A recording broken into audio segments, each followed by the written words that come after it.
স্নিগ্ধ বিষ লেখনীতে সানজিদ আক্তার মুন্নি। পর্ব সংখ্যা 5। সন্ধ্যার সময় এক কনভেনশন হলে 3 তলায় চলছে তুমুল আমেজে উৎসব। এই কনভেনশন সেন্টারটা তৌসির নিজের, 2 তলা ভাড়ার জন্য আর ওপরের তলা নিজের কাজের জন্য। আজ এখানে তৌসিরের সাথে রয়েছে অনেক পার্টিশিয়ান, বিভিন্ন এমপি, মন্ত্রী, উকিল টাইপের মানুষজন, যাদের পদে পদে আছে দুর্নীতি আর কি। তারা এখানে এসেছে এই সম্মেলনে। 2-1 ফরেনারও আছে। ফরেনারদের থাকার কারণ একটা বড় ডিল হবে। ডিলটা কি? ডিলটা হলো বডি পার্ট বিক্রির। গতদিন যে মেয়েটিকে তৌসির গুলি করেছিল তার লিভার, হার্ট, কিডনি বিক্রি করতে এখানে আসা।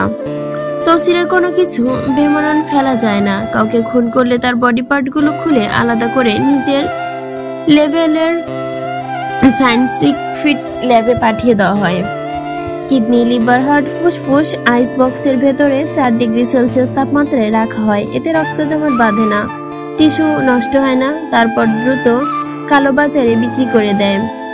আর আজও এমন কাজই করছে। কথাবার্তা মিলিয়ে দাম হয়েছে সবকিছু 80 লাখ টাকা। তো সেই টাকাগুলো নিয়ে বডি পার্টসগুলো সেই ফরেনারের হাতে তুলে দেয়। তখন একজন এমপি, নাম যার কাসেম ফজলুল, সে বলে ওঠে, তৌসির, এগুলো বাদ ভাই, 2-1 কুমারী মেয়ে পাইলে দিস। তোর অনেক দিন হয় এমন কিছু স্বাদ পাওয়া হয় না। তৌসির ওর কথায় বিরক্ত হয়ে বলে, খাঙ্কির পোলা ভালো হ, মাইয়া বিয়া দিছস, তাও তো শখ মিটল না। এতে ফজলুল হক নাক মুখ কুচকে বলে ওঠে, আর কই মিটে বলতো, তোর দেওয়ার কাম তুই দিস, কথা কম কম।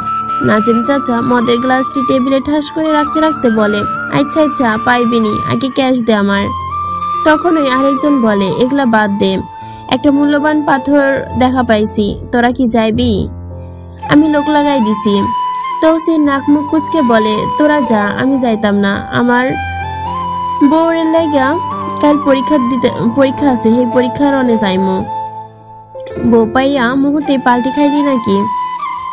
আরে ও আমার বউ, আমি ওর জিমদারি, ওর সাথে থাকার অধিকার বা ওর দায়িত্ব সবই তো আমারই। তাহলে এখন ওর পাশে থাকতে হইব না? এমনিতেই আমার বউ ছোট নেদা বাচ্চা। তৌসিরের কথা শুনে ফজলুল বলে, বা কচি বউ পাইয়া মুহূর্তে পাল্টি খাইলি? তৌসির ওর কথা শুনে রক্তচোখে ওর দিকে তাকিয়ে বলে, গরুর বাচ্চা, লাউরামি বন্ধ করো, আমার বউয়ের নাম মুখেও আনবি না। ও আমার বউ, ও আমার ইজ্জত, ওরে নিয়ে একটা বাজে কথাও আমি সহ্য করবো না। তৌসিরকে রেগে যেতে দেখে ফজলুল নিজের মুখ সামলে নেয়, কারণ ও জানে বেশ উল্টাপাল্টা বকলে তৌসির ওর গর্দান রাখবে আস্ত। এদিকে স্থানীয় থানায় ঘটেছে এক কেলেঙ্কারি। নাজহার 8 নম্বর চাচা তানভীর সাহেবকে পুলিশে ধরে নিয়ে এসেছে।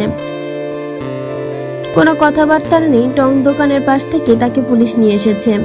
কোনো কথাবার্তা ছাড়া নিয়ে এসেছে, এখনো বলছে না কোনো কারণ। তবে কিছু সময় পার হতেই ওনাকে ছাড়ানোর উদ্দেশ্যে ওনার বড় বোন নওমি চলে আসে। তিনি একজন ডিফেন্স লয়ার, বয়স 36, বিয়ে এখনো হয়নি। তার অবশ্য কারণ আছে বটে, তবে সেটা না হয় পরেই জানতে পারবেন। উনি এসে পুলিশের সাথে কথা না বলে আগে সরাসরি ওনার ভাইয়ের সাথে কথা বলতে আসেন। হাবিলদারকে বললে সেল খুলতে, কিন্তু হাবিলদার খোলে না। এতে উনি দাঁত পেশে ধমক দিয়ে বলে, আমি ওনার উকিল, আমার কথা বলার রাইট আছে ওনার সাথে। তখন পিছন থেকে ওসি এসে বলে, যেতে দাও। নমি এক নজর পেছনে তাকিয়ে তারপর সেলের ভেতর ঢোকে। তানভীরের সামনে গিয়ে দাঁড়ায়, তাকে জিজ্ঞেস করে, কি জন্য এসেছিস এখানে? তানভীর ইতস্ত গলায় বলে, আমি জানি না, আমি দোকানে দাঁড়াইছিলাম, হঠাৎ ওসি গিয়া কয় আপনার আমার সাথে যাইতে হইব, আর তাই আমি চলে আইছি। এ কথা শুনে নমির শরীরটাকে জ্বলে ওঠে। কি বেহার মতো কথা। নমি আর নিজেকে কন্ট্রোল করতে পারলো না। দাঁত পেশে ঠাস ঠাস করে তানভীরের গালে 2 ঝাঁঝালো থাপ্পড় বসিয়ে দিয়ে বললেন, কারবাল ছিড়ছো তুমি? ওরা তোমারে কইলো জেলে আসতে আর চইলা এলা, গরুর বাচ্চা। যখন কারণ বলে নাই তখন ওইখানে অগো কবর দিতে পারলি না? তানভীর থাপ্পড় খেয়ে গালে হাত দিয়ে দাঁড়িয়ে থাকেন। নমি আর কিছু বলে না, মরামুখ হয়ে বেরিয়ে আসে ওসি ডেস্কে। ওসির দিকে রক্ত চোখে চেয়ে জিজ্ঞেস করেন, আমার ভাইকে কেন এখানে নিয়ে এসেছে? কে নিয়ে এসেছে রে এখানে? ওসি উঠে দাঁড়িয়ে আমতা আমতা করে বলে, জালিয়াতি কেস আছে ম্যাডাম। নাওমি এটা শুনে হাত বাড়িয়ে একটা ওসির গলা ধরে ডেস্কের চেয়ার থেকে টেনে তোলে। ওসির চোখে চোখ রেখে কঠিন গলায় বলেন, তুই জালিয়াতি মামলা শিখাস আমারে? শাওয়ার কেস আমারে শিখাইস না। তুই যে ঘুষত খাইয়া মেতে থাকিস, এইসব এভিডেন্স পোস্ট করব কোর্টে। আর বল খা টুট ছেলে বলে। ওসি এমন হুমকি শুনে হাঁপাতে হাঁপাতে বলেন, ম্যাডাম দেখুন, আমায় ছেড়ে দিন, শুধু প্রুফ দেখাতেই নিয়ে এসেছি। নাওমি চিৎকার করে বলে, যখন তুই এর জন্য নিয়ে এসেছিস তাহলে আমার ভাইকে এসির নিচে কেন রাখোস নাই? আমার ভাইরে কেন কষ্ট পাইতে হইল? ওসি আমতা আমতা করে বলে, ও ওকে ম্যাম, আমি এখনই ওনাকে।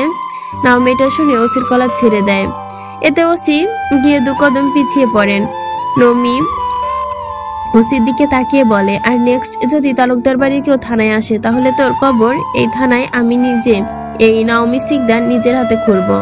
জানোয়ারের বাচ্চা। নমি বাইরে এসে তানবীরকে সেল থেকে বের করে হাত ধরে নিয়ে বেরিয়ে আসে। বিষাক্ত দৃষ্টিতে তার চারদিক তাকাতে তাকাতে বের হন। থানার সবাই মাথা নিচু করে তাকিয়ে রইল। তালুকদারের পাওয়ারই এমন যে আজ পর্যন্ত কেউ ওদের জেলের পেছনে বন্দি করে রাখতে পারেনি। নৌমি তানবীরকে গাড়িতে বসিয়ে ড্রাইভারকে গাড়ি স্টার্ট দেওয়ার জন্য বলেন, আর তানবীরের দিকে তাকিয়ে বলেন, যদি আর শুনি বিনা কারণে বা সামান্য কোনো কারণে তুই এখানে এসেছিস তো খোদার কসম তোরে আমি নিজের হাতে পামো। তানবীর মাথা নিচু করে রাখে। নওমি আবারও বলে, যদি কেউ তোকে বিনা কারণে অ্যারেস্ট করতে আসে, কারণ না বলে সেখানে দাঁড়িয়ে থাকবি, সেখানে দাঁড়িয়ে ওর মাথা আলাদা করে দিবি, বাকিটা আমি দেখে নিব। তানভীর মাথা নাড়ায়।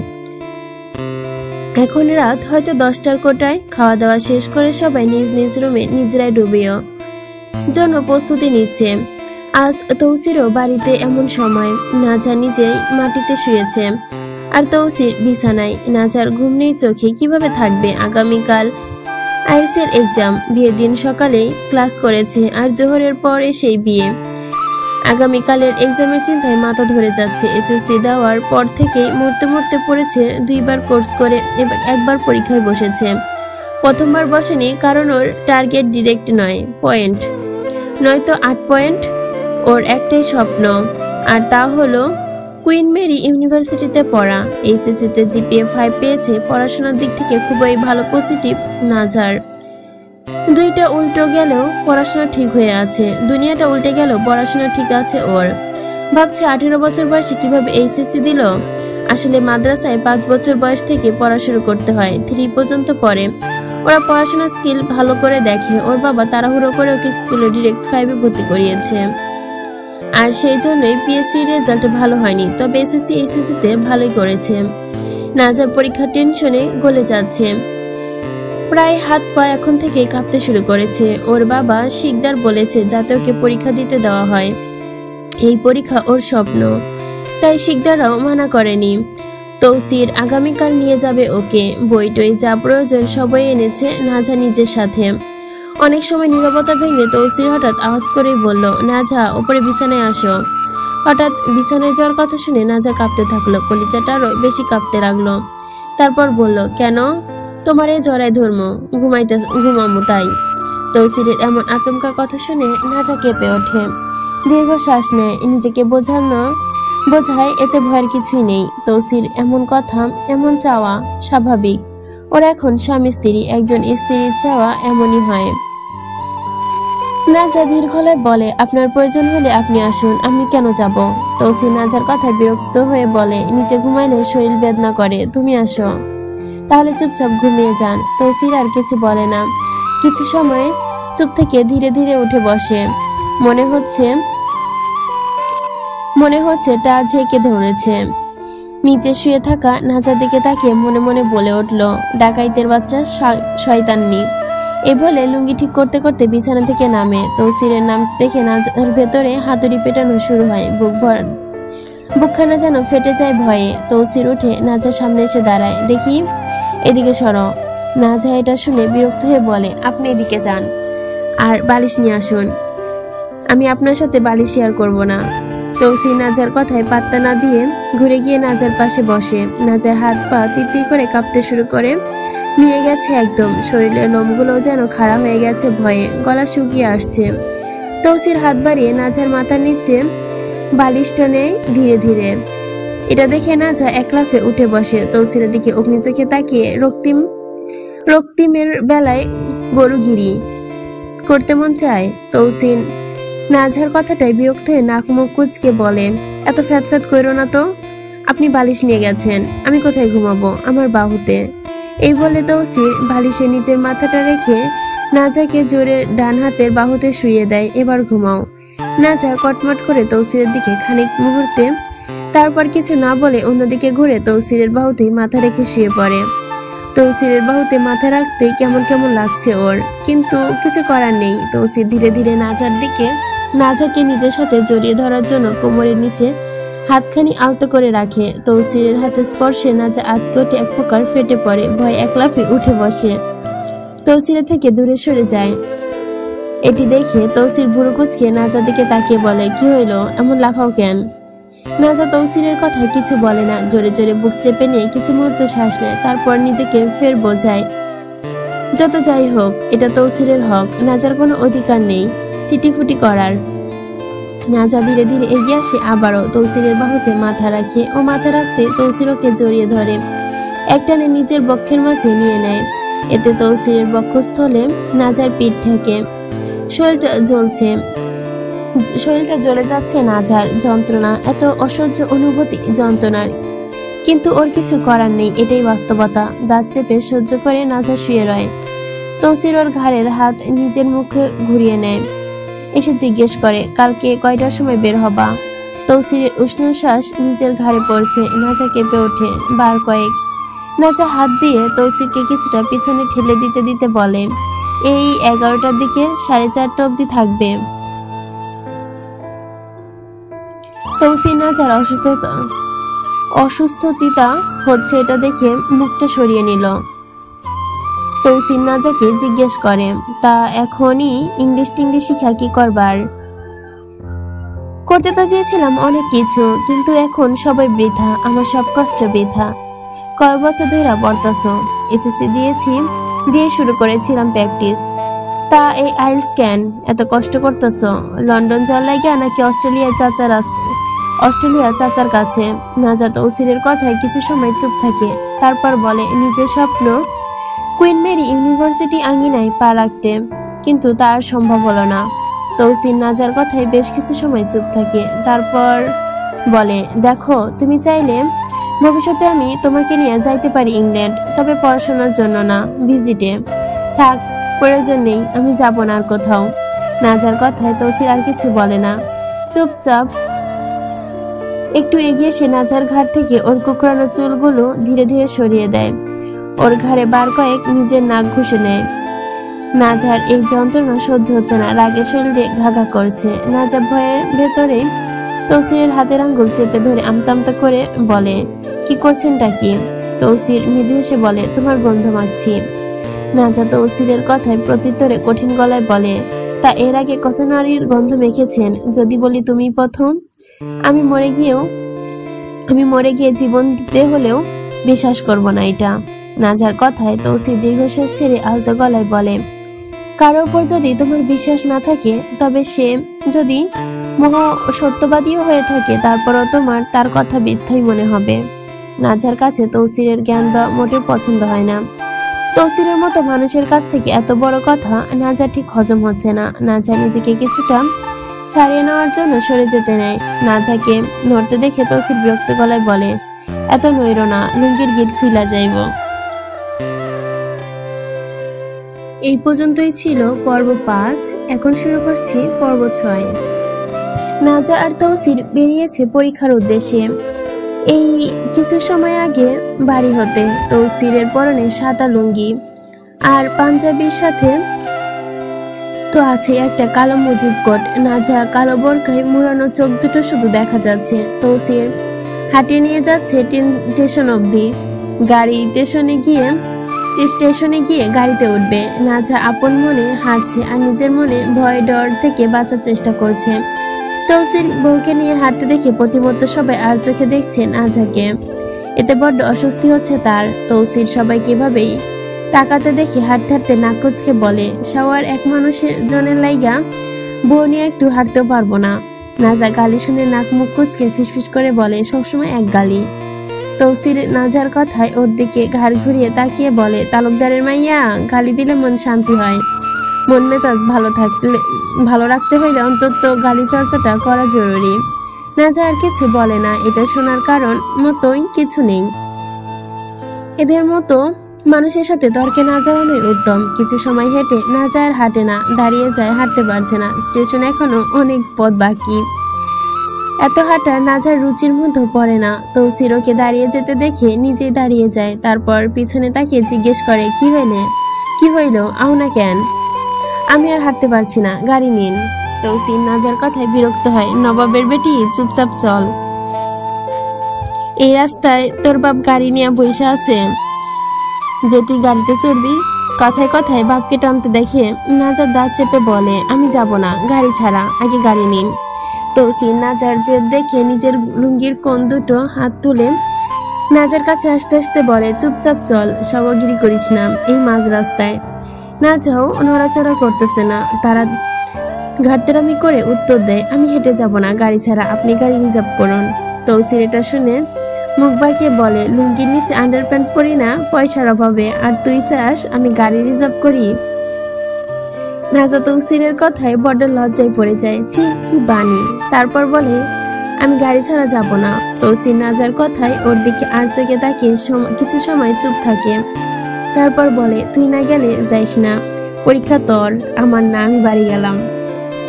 বাড়ি যাওয়ার কথা শুনে নাজা ঘাবড়ে গিয়ে আর একটা শব্দও না করে চুপচাপ সামনে আগায়। তৌসির এটা দেখে আপন মনে বলে, এক নাটক ঝুলাইছো দয়াল আমার গলায়। ও বলে নিজের ডান হাত দিয়ে লুঙ্গি তুলে আর না হাত দিয়ে নাজার ডান হাতটা নিজের হাতের মুঠোয় নিয়ে হাঁটতে শুরু করলো। নাজা নিজের হাত ছড়ানোর চেষ্টা করলো। আমার হাত ছাড়ুন, হাত ধরলেন কেন? তৌসির নাজার হাত আরো শক্ত করে ধরে বলে, রাইতে আমার কোলে ঘুমাইতে পারো, আর দিনে আমার হাত ধরলে ফ্যাত ফ্যাত করো। নাজা তৌসিরের মুখে এই বিষাক্ত বাণী শুনে রাগে ফাটতে শুরু করলো। কত বড় কথা বললো। নাজা ফিসফিসি রাগি গলায় বলল, আজ রাতে শুধু আইসেন জড়াই ধরতে, ঘুমাইতে, তখন দেখবেন কি করি। সেদিনের মতো বিচ্ছু ঢুকাইয়া দিবা লুঙ্গি নিচ দিয়া? নাজা সামনে পা ফেলতে ফেলতে বলে, সেদিন তো সরিয়ে নিয়েছি, আজ রাতে আর সরাবো না। এটা তুই তো দেখি বউ নামের শত্রু। নাজা তৌসিরের কথায় ওর মুখের দিকে মুখ তুলে তাকিয়ে বলে, শত্রুর ঘরের মেয়েকে বউ করলে তো বউ শত্রু হবেই। তুই শত্রুর ঘরে মাইয়া হইলেও তুই এখন আমার বউ, আর আমি আমার বউয়ের সবচেয়ে আপন মনে করি, যদিও আমার শত্রু হয়। নাজা তৌসিরের কথায় ওর দিকে তাকিয়ে বলে, প্রেম তো দেখি বাটি বাটি গলে পড়ছে। তৌসির নাজার কথায় ক্ষীণ হাসে, তারপর বলে, এটা প্রেম না, এটা খালি দায়িত্ব, আর তোমার বয়স অনেক কম, তাই তোমার প্রতি আমার ভাবনাটাও একটু বেশি। তৌসিরের কথা শুনে নিঃশব্দে কিছু সময় চেয়ে রয় নাজা তৌসিরের মুখ পানে। কি মিঠা বাণী ঝাড়লো ওর তিতা মুখ থেকে। তখনই ওদের পাশ থেকে একটা সিএনজি এসে থেমে গেছে। সিএনজি ড্রাইভার মাথা বের করে দাঁত খেলে হেসে বলে, ও তৌসির ভাই, কই যাবেন? একটা দিতাম নাকি আপনারে? তৌসির থেমে গিয়ে ওর দিকে তাকিয়ে বলে, দারোগা গেটে যামু। ও তাইলে আয়েন, সাথে আপনার বউ, মানে আমাকে ভাবি নাকি? তৌসির ওর কথায় নাজার দিকে নজর তাকায়, তারপর তার দিকে তাকিয়ে বলে, না আমার মাইয়ার বউ। না এই মাইয়া আমার বউ না। নাজার হাঁটাটা করার মতো অবস্থা। কি বলছে কি তৌসির? ড্রাইভার লয়েক এটি শুনে বলে, ছি কি কঞ্চে ভাই, আমি জানি এটা আমাকে ভাবি। এই কথা শুই না নাজারাকে নিয়ে গাড়িতে উঠতে বলে, যখন জানোসই তাইলে আর জিজ্ঞাস কেন, চল তাড়াতাড়ি। লায়েক আর কিছু বলে না, চুপচাপ গাড়ি স্টার্ট দেয়। কিছু সময় বাইরে এদিক ওদিক তাকিয়ে তৌসির লায়েককে জিজ্ঞেস করে, এই লায়েক, পেঁয়াজের কেজি কত ওইল রে? লায়েক হাবভাবের মতো হেসে বলে, ভাই আর কোয়েন না, গতকাল রাইতে 70 টাকা ছিল, আজ সকালে 80 টাকা হয়ে গেছে। তৌসির দামের কদর শুনে, যে দাম বাড়ছে সবকিছুর, তিন পথের মোড়ে থালা নিয়া বইতে হইব দেখতাছি।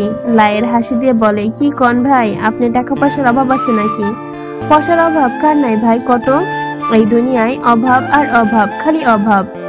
তাও ঠিক কইছেন ভাই, অভাব করেই নষ্ট স্বভাব। তৌসির তখনই বাইরে তাকিয়ে দেখে একটা জমি কুড়া হচ্ছে। এটা দেখে বলে, সবার নাতিরা সব জমি কুইরা খাইতাছে। লায়েক হাসি দিয়ে বলে, কি কমু ভাই, মানুষে কিছু বোঝে না, গরিব কৃষকগুলা মাথার উপর ছাদ ভাঙে। তৌসির দীর্ঘশ্বাস ছেড়ে বলে, ভাবতাছি এবার বৈশাখ মাসে আমরা ক্ষেত করবো না, গ্রামের কৃষকরে দিয়া দিমু ক্ষেত করার লাইগা। কি করব, সংসার তো চালাইতে হইব নাকি? লায়েক বলে, আপনারা আছেন বইলাই ভাই, এখনো অনেক গরিবের মুখে 2 মুঠা ভাত জোটে। এই যে গাড়িটা লইয়া দিলেন আমারে। তৌসি দীর্ঘশ্বাস ছেড়ে বলে, কোনো বাল তো ছিঁড়তে পারস নাই মানুষের লাইগা, তাই এই বাল ছিঁড়, আর কি করবো। লায়েক অট্টহাসিতে ফেটে পড়ল। আপনার মুখে লাগাইগুলো ভালো লাগে ভাই। নাজা চুপচাপ এতক্ষণ এদের কথাবার্তা শুনছিল। তৌসিরের মুখে গালি শুনে মেজাজ খারাপ হয়ে যাচ্ছে, শুধু গালি আর গালি। নাজার ফোন বেজে ওঠে। ব্যাগ থেকে ফোন বের করে দেখে ওর সাহেব চাচু ফোন দিয়েছে অস্ট্রেলিয়া থেকে। চুপচাপ ফোন ধরে ক্ষীণ গলায় সালাম দেয়, আসসালামু আলাইকুম। ওয়ালাইকুম আসসালাম, কি অবস্থা তোমার আম্মা? নাজা নরম গলায় বলে, এই তো আলহামদুলিল্লাহ, তোমার? আমি আছি একরকম। আজ পরীক্ষা না, কখন যাচ্ছিস? এই তো গাড়িতে যাওয়ার পথে। কে নিয়ে যাচ্ছে? নাদের এসেছে? না, মাস্টার চাচু আসেনি, উনি নিয়ে যাচ্ছে। তৌসির সাথে আছে তোর? জি। আচ্ছা, উনার কাছে দে তো। নাজা তৌসিরের দিকে এক নজর তাকিয়ে তারপর ফোন এগিয়ে দিয়ে বলে, আপনার সাথে কথা বলবেন। তৌসির ভুরু কুঁচকে বলে, কে? মারজান চাচু। তৌসির নাজার হাত থেকে ফোন নিয়ে কানে লাগিয়ে একটা লম্বা সালাম দেয়, আসসালামু আলাইকুম শ্বশুর মশাই, কেমন আছেন? মারজান দীর্ঘশ্বাস ছেড়ে বলেন, আপনার মতো কুমিরের কাছে মেয়ে দিয়ে আর কেমন থাকতে পারি বাবা, বলো তো। যাই হোক, আপনার কি অবস্থা? তৌসির মারজার কথা শুনে তাচ্ছিল সুরে বলে, আপনার মতো গদ্দারের মাইয়া ঘরে তুইলে আর কেমন থাকবো ভাবেন। তারপরও দয়ালের পাক্কায় ভালোই আছি।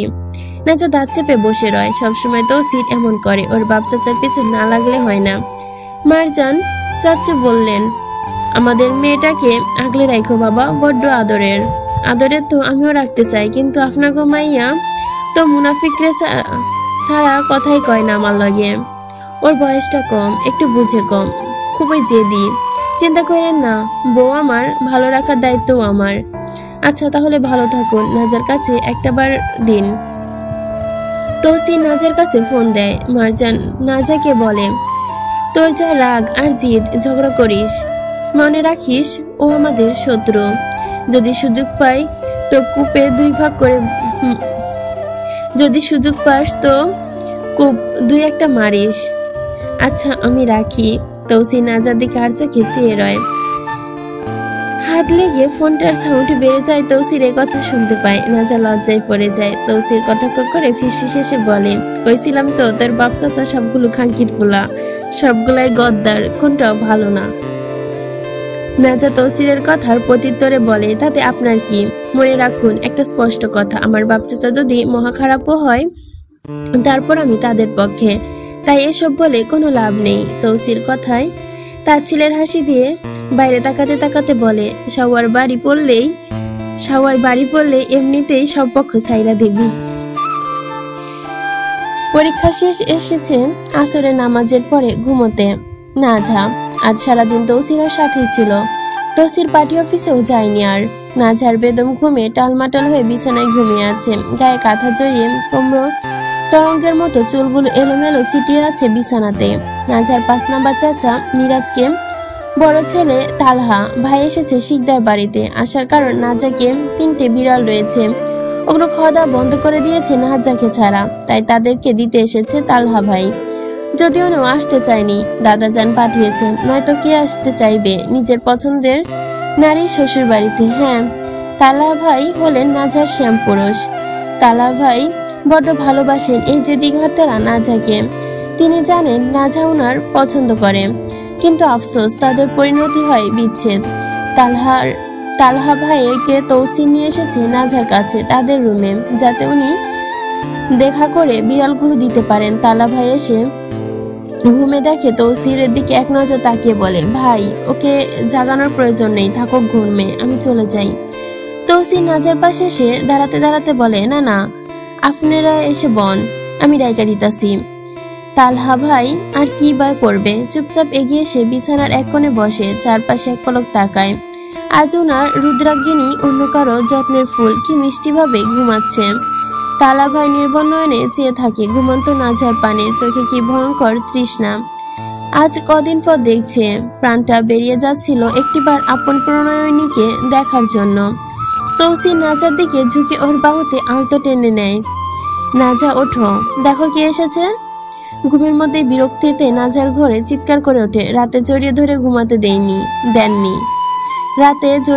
ঘুমাতে দেননি, এখন বিরক্ত করলে খুব খারাপ হবে বলে দিলাম। তৌসির নাজার কথায় ওকে একটানে তুলে মনে মনে বলে, মান সম্মান আর কিছু রাখতো না এই নাদান, রাতে জড়িয়ে ধরে ঘুমাতে দেননি। এই কথার খানি তালহার কানের কর্ণপাত হতে মনে হয় ওনার কলিজাটাকে অল্প অল্প করে ধীরে ধীরে টেনে বের করে নিল। তালা ভাইয়ের অন্তর ফাটতে শুরু করেছে, অস্থির হয়ে পড়েছে উনি, হাত পা আপনা আপনি কাঁপুনি শুরু করেছে, নিজেকে দমিয়ে রাখার সাধ্য নেই, বাইরে চলে যাচ্ছে। তৌসির নাজাকে একটানে তুলিয়ে বসায়। নাজার চোখে কচকিয়ে চোখ খোলে, সামনে যে তালহা ভাইকে বসে থাকতে দেখে অমনি ভেতরটা স্তব্ধ হয়ে যায়, শরীরের রোম খাড়া হয়ে যেতে শুরু করেছে। তৌসির ওনার পাশটা থেকে টেনে নিয়ে গলায় জড়িয়ে দিতে দিতে বলে, নাও ভাই লগে কথা কও, আমি গোসল দিয়াই। এই বলে তৌসির ওয়ার্ডরোব থেকে একটি কালো আর নীল চেকের লুঙ্গি বের করে নেয়, রুম থেকে বেরিয়ে যায়, রেখে যায় পেছনে দুটি অব্যক্ত আর যারা কিনা একে অপরকে বলতে পারেনি দুজনকে অমরণ ভালোবাসে। নাজার ঘর থেকে বেরিয়ে এসে বিছানায় থেমে যায়, তালহা ভাইয়ের দিকে সামনের দিকে দাঁড়ানো, হাত পা ঠান্ডা হয়ে গেছে, বুক ধরফর করছে, মনে হচ্ছে এই বুঝি অন্তরে কেউ বিষাক্ত কাঁটা ফুটিয়ে দিল। নাজা তালহা ভাইয়ের সামনে দাঁড়াতেই উনি চোখ তুলে তাকান অসহায় চোখে, অপলক খুব করে জিজ্ঞেস করেন, কেমন আছিস। নাজা নিজের পান্নার মতো কালচে সবুজ চোখে অদ্ভুত দৃষ্টিতে আলগোছে তালহা ভাইয়ের দিকে তাকায়।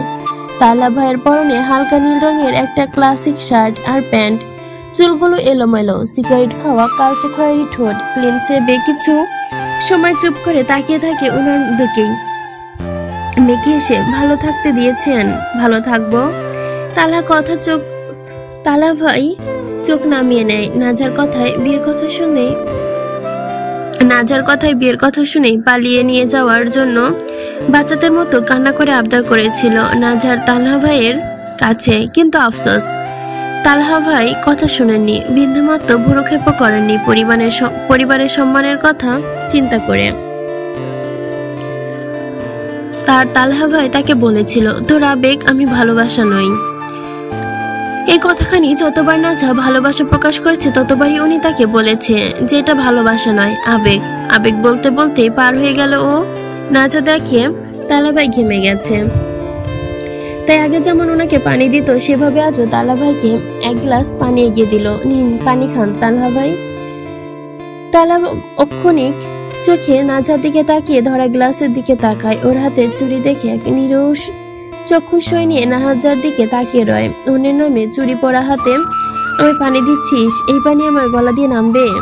নাজার কলিজার লাগে তালা ভাইয়ের অধর গ্লানির আর্তনাদ। চুপচাপ পানির গ্লাসটা জায়গা মতো রেখে আবারও তালা ভাইয়ের সামনে এসে দাঁড়ায়, নিস্তেজ গলায় বলে, তালা ভাই, মৃত্যুর আগ অব্দি মনে থাকবে আমার চোখের অসহায় পানিগুলো আপনার মন গলাতে পারেনি। তালা ভাই নাজার কথায় বুক ভরা বিমর্ষ হয়ে মুগ্ধ হেসে বলেন, আমাদের মিলন কখনোই হওয়ার ছিল না। হ্যাঁ, ছিলই না তো, আপনি চাননি তাই হয়নি। তালা ভাই নির্মম হেসে বলে, কিছু জিনিস চাওয়ার সাধ্যের বাইরেই থাকে। নাজার চোখে পানি চলে আসছে ধীরে ধীরে, বুক ফেপে উঠছে বারবার কষ্টে, কিন্তু কিছু করার নেই। ক্ষীণ গলায় বলে, হঠাৎ আমার শ্বশুরবাড়িতে এলেন, লাশ অবস্থায় দেখতে এসেছেন বুঝি? তালহা ভাই নাজার চোখে চোখ সরিয়ে নিল, তবে ওর এই কথা শুনে আবারও নাজার মুখের পানে কাতর দৃষ্টিতে তাকান। আজ ওনার প্রেমসরিণীর মুখে অভিমানের চাপ স্পষ্ট। আজ তালা ভাইয়ের কঠোর অলসতার অভিমানে নয়নদয়ে জ্বলছে স্নিগ্ধ অনুরাগে। সেই অভিমান তালা ভাই মেখে এসে বলল, জানিস, অভিমানী শিলরা রমণী নীরবতায় প্রেমকাব্য রচনা করে। তালা ভাইয়ের কথায় স্রেফ স্তব্ধ হয়ে তাকিয়ে রইল নাজা ওনার পানে। কতটা নিষ্ঠুর উনি। তালা ভাই বোঝেন এখানে থাকা উচিত নয়, তাই উঠে উঠে বলে, আমি চাই রে, তোর বিড়ালগুলো দিতে এলাম। নিচে লিভিং রুমে তিনজনকে রাখা আছে। নাজা ওনাকে যেতে দেখে আলতো সুরে বলে, আরেকটু থেকে যান না, একটুখানি সময়। তালা ভাই ওর কথা শুনে হেসে, কি করে থাকবো, থেকে গেলেও তো আর তুই আমার হবি না। নাজার ভেতরটা ফেটে যাচ্ছে, মনে হচ্ছে পাহাড় ধসে পড়লো ওর উপর। এভাবে যদি আগে বলতেন তাহলে মুহূর্তে ওনার নামে 10-12 বার কবুল বলে নিত নাজা। আজ বলতে পারবে না, আর আজই এমন কথা বলছেন তিনি। নাজা তালাকে ভাই বলে, ওপারে হব, ওপারে অবধি অপেক্ষা করবেন তো আমার জন্য? তালা ভাই নাজার কথায় মুচকি হাসে, কারণ তিনি জানেন এটা বাস্তব নয়। আর কিছুদিন পর নাজা তালা ভাইকে বলবে আছে, আর কিছুদিন পর নাজা তার তালা ভাইকে বলতে যে কেউ আছে সেটাও ভুলে যাবে, নিজের সংসারে মন দেবে। আর এসব আশা সবাই বৃথা। তালা ভাই মুচকি এসে যেতে যেতে বলে, ভালো থাকিস, আমি গেলাম। এই বলে উনি সামনে আগান। পা তীর করে কাঁপছে তার, পা ফেলতে ইচ্ছে করছে না, মন চাচ্ছে কিছু সময় নিজের প্রিয় নারীর সঙ্গে থাকতে, দুগাল কথা বলতে। সে কথা হোক তিক্ত, তারপরও তিক্ততাতেই বলতে, কিন্তু সে সম্ভব না। নাজা অবিচেতন হয়ে কাতর চোখে তালা ভাইয়ের যাওয়ার দিকে তাকিয়ে থাকে। আমি আসবো, আমি আপনার কাছে আসবো, আপনাকে ছাড়া আমার পক্ষে বাঁচা সম্ভব নয়, আমাদের আবার দেখা হবে। ওর কথা কর্ণপথ হতে আপাতত থেমে যায় তালা ভাইয়ের পা। উনি ঘাড় ফিরিয়ে নাজানে তাকিয়ে ঠোঁটে অল্প হাসি ঝুলিয়ে বলে, এই জীবনে আমাদের আর কখনো দেখা না হোক। এই বলে উনি দ্রুত পায়ে রুম থেকে বেরিয়ে যায়। ভেতরটা ফেটে যাচ্ছে। নিজের প্রেম নারী ও আজ অন্য কারো স্ত্রী, এটা ভেবেই অন্তরে বাঁধ ভাঙছে, ঢেউ উঠছে অন্যরকম। অন্তত কাঁপুনিতে অন্তরটা যেন ছিঁড়ে যাচ্ছে। অন্তর কাঁপছে যন্ত্রণায়, হাত পা ভেঙে পড়েছে, অবশ হয়ে যাচ্ছে সব। পা ফেলতে গেলেও যেন কষ্ট হচ্ছে, শরীরও আর শক্তি নেই। নাজার আর্তনাদ কলিজা ছিন্ন করছে, ব্যথায় নত হয়ে দিচ্ছে। তালা ভাই বেরিয়ে যেতেই নাজা দৌড়ে এসে এক প্রকার বেলকনিতে যায়। উদ্দেশ্য শেষ দেখা, একটা বার তালা ভাইকে দেখে নেওয়া। নিচে অনেক জোরে জোরে গান বাজছে, এতে নাজা আরো বেশি যন্ত্রণা হচ্ছে। কান ভ্যান ভ্যান করছে, গানের শব্দ বেলকনিতে আসায়, কিন্তু তাও নাজা রুমে যায় না। বেলকনির কিনারায় সে রেলিং এ হাত ধরে দাঁড়িয়ে থাকে। কিছু মুহূর্ত পর তালা ভাই বাড়ির সদর দরজা পেরিয়ে বের হন আপন বাড়ি যাওয়ার জন্য। আর নাজা নিরসন নেত্রে চেয়ে থাকে ওনার যাওয়ার পানে। ভেতরটা গলে পড়ছে। নাজা বুঝতে পারছে তালা ভাই হাঁটতে পারছে না, জোর করে শরীরটা টেনে নিয়ে হাঁটছে।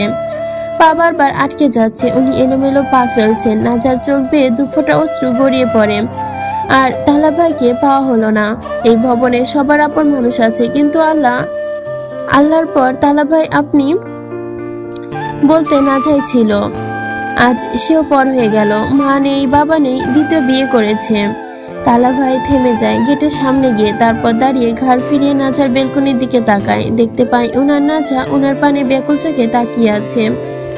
আর সেই চোখের পানি হয়তো চোখে বলছে, আর একটু থাকেন না, একটুখানি সময় থাকুন। নাজার তালা ভাইয়ের থেকে ওর দিকে তাকাতে দেখে অসহায়ের মতো চেয়ে থাকে, চোখ বেয়ে অনর্গল পানি পড়তে থাকে। আর মন বলে, আরেকটু থাকুন, আর একটু। এদিকে স্পিকারে সমান তালে গান বেজে চলেছে। নাজা এই গানটা শুনে হাউমাউ করে কাঁদছে। কান্না করতে করতে তালা ভাইকে এই গানের লাইনগুলো বলতে ইচ্ছে হচ্ছে, কিন্তু তালা ভাই তো থাকবে না। চুপিসারে চোখ মুছে এক প্রকার দৌড়ে বেরিয়ে যায় শিকদার বাড়ি থেকে। উনি যেতেই নাজা শব্দ করে কেঁদে ওঠে, আজও আমার চোখে অসহায় চাহনি আপনি বুঝলেন না। বাইরের গানটা রুমের ভিতর যেন অম্লান লাগছে। একটা রুমে এই গানের স্লো বিটে বাজছে, চারদিকে আবছা ডিম লাইটে। এত ক্ষীণ আলোয় রুমে বসে আছে একজন, দেওয়ালে পিঠ ঠেকিয়ে, হাতে একটা কলম, পুরুতের ওপর রাখা একটা ডায়েরি। তিনি ডায়েরিতে কিছু লিখছেন, গাল বেয়ে পানি পড়ছে অনবরত। এতে তার হাতে ডায়েরির পাতা ভিজে যাচ্ছে। ডায়েরির পাতায় সে লিখছিল, তো ঠিকই, কিন্তু মন দিয়ে লিখতে পারছে না, হাত কাঁপছে বারংবার। তারপর লিখছে, প্রিয় প্রাণই সংগ্ন ঋণী, জানি তোকে কখনো আমার পাওয়া হবে না, তারপরও এই বোকা আমি তোকে ভালোবাসি। তোর মায়ায় নিজেকে ডুবে নিয়েছি। আমি জানতাম ইকরাব তোকে আর তুই তাহলাকে পছন্দ করিস, তারপরও ভালোবেসেছি। জানিস কেন বেসেছি? এই ভেবেই বেসেছি যে আমার নিয়তি আমার ওপর একটুখানি দয়া করুক, আর কোনোভাবেই তুই আমার হয়ে যাস, সেই আশায় বেসেছি। কিন্তু দেখ, আমার এই নিষ্ঠুর নিয়তি আমায় দয়া করেনি, একটুখানিও দয়া করেনি। তুই আমার হোসনি, পৃথিবীর সব নিয়ম ভঙ্গ করে তুই যদি আমার হতি, তবে কি কোনো ক্ষতি হতো? খুব বেশি ক্ষতি হতো, হয়তো হতো, আবার হয়তো হতো না। তবুও তো তুই আমার হয়ে যেতিস। আমি আজও সেই খিলখিলিয়ে হাসিতে মাতোয়ারা হতাম। তুই আমার অন্তরের গহ্বরে লুকিয়ে থাকা একটুখানি বাঁচার আশায় যা জনিবে যায়নি। সে বলে তিনি চোখের পানি মুছলেন। গলা শুকিয়ে আছে যন্ত্রণায়, কলম থামলো না। আবারও কাপা হাতে লিখলেন, তোকে পাইনি এতে দুঃখ নেই, কিন্তু তোকে বলা হয়নি যে তুই, বলতে আমি নিঃস্ব, আর হয়তো কখনো বলতেও হবে না। তুই আমার হওয়ার ছিলি না, তাই হোসনি। কিন্তু মন যে বড্ড বেহায়া, তুই অন্য কারো, অথচ আজও তোকে নিয়েই বুনি হাজারো স্বপ্ন। না পেয়ে পাওয়ার লোভে আজও পিছু ছুটছি আমি। কখনো মনে হয়তো কোনো জন্মে অন্য কোনো আকাশের নিচে আমরা সত্যি এক হব। সেদিন তোর হাত ধরে কোনো বাধা থাকবে না আমার। আর যদি তা না হয়, তবুও জেনে রাখিস, প্রতিটি নিঃশ্বাসে, প্রতিটি অশ্রু বিন্দুতে আমি কেবল তোর নামটাই লিখব, চির অপূর্ণ প্রেমিক। তৌসি তাড়াহুড়ো করে রুমে ঢুকে নাজা টেবিলে বসে স্পিকিং প্র্যাকটিস করছে। হঠাৎ তৌসির এমন হন্তদন্ত হয়ে ঘরে ঢুকতে দেখে নিজের অনিচ্ছায় উঠে দাঁড়ায়। তৌসির কোনোভাবে কোনো দিকে না তাকিয়ে ওয়ার্ড বোর্ডের ড্রয়ার খুলে কিছু খোঁজে। কিছু সময় খুঁজে না পেয়ে ঘাড় ফিরিয়ে তাকায় নাজাকে উদ্দেশ্য করে বলে, নাজা, এখানে 12 পাউডারের ছোট প্যাকেট রাখা ছিল, এগুলো দেখছো? নাজা পাউডারের কথা শুনে তৌসিরের দিকে তাকিয়ে তিক্ত নয়নে বলে, পাউডার বলছেন কেন? ওগুলো ড্রাগস, তাই ড্রাগসই বলুন। তৌসির নাজার মুখ থেকে এসব কথা শুনে দ্রুত পায়ে ওর দিকে এগিয়ে এসে বলে, ও তুমি দেখছো? এগুলো কই, তাতে দাও। নাজা আশেপাশে আলসেমি চোখে বলিয়ে তারপর সোজা উত্তর দেয়, ওগুলো তো আমি ওয়াশরুমে ফ্ল্যাশ করে দিয়েছে শুনেই না তৌসিরের মাথা নষ্ট হয়ে গেছে। ক্রোধে উন্মুক্ত হয়ে অগ্নিদগ্ধ চোখে তাকায় নাজার দিকে।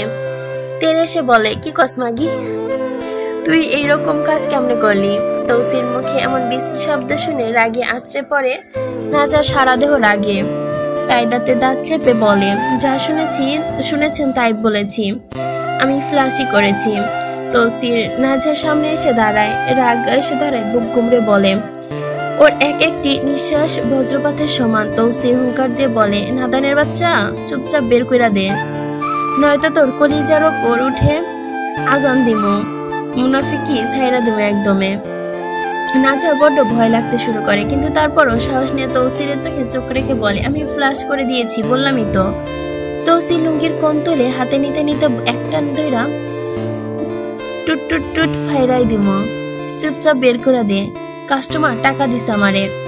নাজা সোজা উত্তর দেয়, আমি বললাম তো ফ্ল্যাশ করে দিয়েছি, তো কোথা থেকে পাবো? তৌসির অগ্নিজাখে নাজার দিকে তাকায়, ওর দিকে হাত বাড়ায়, উদ্দেশ্য গলা টিপে ফেলা, ধ্বংস করে দেওয়া। তৌসিরের কাছে এইসবের কোনো মাফ নেই। এই পর্যন্ত ছিল পর্ব 6। একটা কথা বলি, এই যে নাজা মেয়েটা প্রথমে যে ইকরাম কান্না করলো, তো ভাবছি যে নাজা ওর যে শ্যামপুরুষের কথা বলে, শ্যামপুরুষটা হয়তো ওর ইকরাম ভাই। পরে দেখলাম যে না, এই যে কি তালহা ভাই নাকি সে। তো আমি যখন এটা পড়ি তখন ভাবলাম যে তালহা ভাই হয়তো যে প্রথম পর্বে যে ছিল নদীর পাড়ে বসে গান গাইতেছিল, জিকরাবের মতো আমি যদি চিৎকার করতে পারতাম। দ্বিতীয় পর্বে ছিল এটা। তো ভাবছি ওইটা হয়তো শ্যাম ভাই। এখন দেখতেছি শ্যাম ভাই আলাদা, আবার চিঠি লিখতেছে আরেকজন। ওর ফ্যামিলির কয়েকজন ওকে পছন্দ করতো ভাই।